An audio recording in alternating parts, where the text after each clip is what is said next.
श्री स्वामी समर्थ. आता सगळ्यांना माहिती आहे महाशिवरात्री लवकरच येत आहे. तर बऱ्याच जणांचं असं म्हणणं असतं की आम्हाला शिवलिंगाची प्राणप्रतिष्ठा आमच्या घरात करायची आहे आणि अगदी सोप्या पद्धतीने तुम्ही तुमच्या घरात, तुमच्या देवघरात शिवलिंगाची प्राणप्रतिष्ठा करू शकतात. बघा, मंदिरात जी शिवलिंगाची प्राणप्रतिष्ठा केली जाते ती अगदी विधानपूर्वक केली जाते. म्हणजेच या पद्धतीला अचल प्राणप्रतिष्ठा देखील म्हणतात. तर बघा, आपण घरात जी प्राणप्रतिष्ठा करतो शिवलिंगाची त्या पद्धतीला चल प्राणप्रतिष्ठा देखील म्हणतात. कारण आपण ती मूर्ती घरातील प्राणप्रतिष्ठा केल्यानंतर एका जागेवरून दुसऱ्या जागेवर आपण घेऊन जाऊ शकतो त्या मूर्तीला, किंवा आपण त्या मूर्तीला स्नान घालू शकतो, त्या मूर्तीला उचलू शकतो. त्यामुळे या पद्धतीला चल प्राणप्रतिष्ठा देखील म्हणतात. तर बघा, ज्यांच्या घरात शिवलिंग नाहीये त्यांनी महाशिवरात्रीच्या दिवशी शिवलिंग आणू शकता आणि त्याची प्राणप्रतिष्ठा आपल्या घरात करू शकता. तर बघा, शिवलिंग कोणत्या प्रकारचे आपल्या घरात असायला हवे, तर तुमच्या घरात जे पितळाचे शिवलिंग आहे ते चालते, किंवा तुम्ही सोन्याचे शिवलिंग घेऊ शकता, चांदीचे घेऊ शकता. लोखंडाच्या शिवलिंगाची सुद्धा महिमा आपल्या शास्त्रांमध्ये वर्णित केलेली आहे. तर यापैकी कोणतेही शिवलिंग घेऊ शकता आपण. तर बघा, जे आपल्या घरात दगडाचे शिवलिंग ना आपल्या घरात चालत नाही, कारण त्या दगडाच्या शिवलिंगावर चंडचा अधिकार असतो. आता हे चंड कोण आहे, तर ते देवाचे गण आहेत आणि त्या पिंडीवर वाहिलेले जे निर्माल्य आहे त्याच्यावर आपला अधिकार चालत नाही, किंवा ते आपण ग्रहण केलेले देखील चालत नाही, कारण त्याच्यावर अधिकार फक्त देवगणांचा म्हणजे चंड यांचा असतो. त्यामुळे दगडाचे शिवलिंग आपल्या देवघरात चालत नाही. तुमच्या घरात जरी मार्बलचे किंवा संगमरवरी असे शिवलिंग असेल तर ते तुम्ही विसर्जित करू शकता मोठ्या नदीत, किंवा मोठ्या एका तलावात तुम्ही ते शिवलिंग विसर्जित करू शकता. ते आपल्या देवघरात चालत नाही, हे आपल्या शास्त्रानुसार आहे बरं का. तर शिवलिंगाची प्राणप्रतिष्ठा कशी करायची हे आपण बघूयात आता. तर बघा, ज्यावेळी तुम्ही मूर्ती घेऊन याल, तुमच्या घरात शिवलिंग घेऊन याल, त्यावेळी तुम्हाला ते जलमध्ये म्हणजेच पाण्यात बुडवून ठेवायचे आहे 24 तासासाठी. आता तुम्ही म्हणाल, आपण गंगाजल घेऊ शकतो का, किंवा दूध घेऊ शकतो का, तर अगदी बरोबर आहे. तुम्ही गंगाजलमध्ये 24 तासासाठी मूर्ती बुडवून ठेवू शकता, किंवा जे गाईचं दूध आहे, कच्चं दूध, त्याच्यामध्ये सुद्धा तुम्ही मूर्ती ठेवू शकता 24 तासासाठी.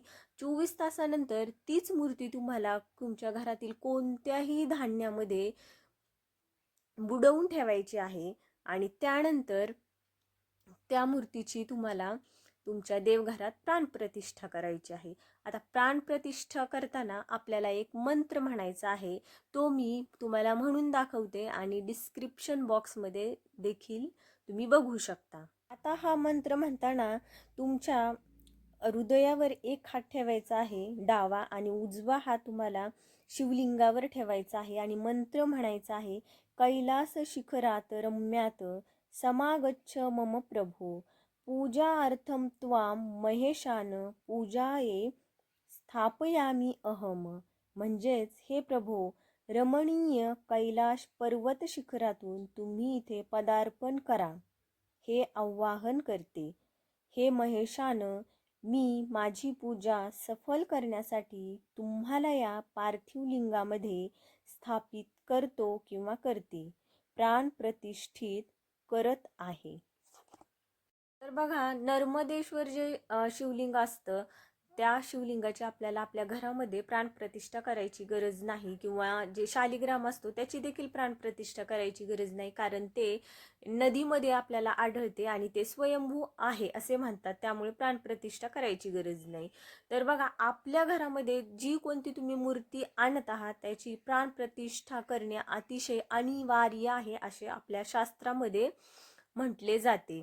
तर जेव्हा आपण कोणतीही मूर्ती आणतो, गणपतीची मूर्ती असो, बालकृष्णाची मूर्ती असो, देवी दुर्गा मातेची, आपण तुळजाभवानी मातेची देखील आणतो मूर्ती, किंवा ज्योतिबाची, खंडोबाची, कोणतीही मूर्ती असली तरी त्याची आपल्याला प्राणप्रतिष्ठा करणे घरात अनिवार्य आहे.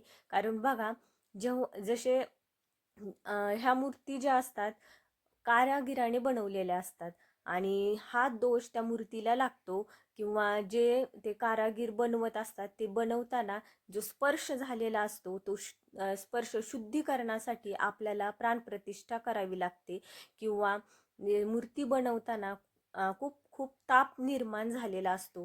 त्यामुळे जेव्हा आपण घरात प्राणप्रतिष्ठा एखाद्या मूर्तीची घरात करतो त्यावेळी आपण अगोदर त्या मूर्तीला आपण पाण्यामध्ये ठेवतो, त्यानंतर धान्यामध्ये ठेवतो. पाण्यामध्ये ठेवल्याने त्या मूर्तीतील जे दोष असतात तो दोष पूर्णपणे नाहीसा होतो आणि धान्यात ठेवल्याने त्या मूर्तीमध्ये सौम्यता येते आणि त्या मूर्तीमध्ये ऊर्जा निर्माण होते, एक सात्विक ऊर्जा निर्माण होते. त्यामुळे प्राणप्रतिष्ठा करणे अतिशय आवश्यक आहे. आता मी दिलेल्या माहितीप्रमाणे ही अतिशय शुद्ध माहिती आहे आणि शास्त्रानुसार माहिती आहे. या पद्धतीने जर तुम्ही प्राणप्रतिष्ठा केली तर तुमच्या ज्या मूर्तीमध्ये प्राण निर्माण होईल देवी देवतांचा तो अतिशय ऊर्जावान असेल आणि याच पद्धतीने तुम्ही प्राणप्रतिष्ठा करा.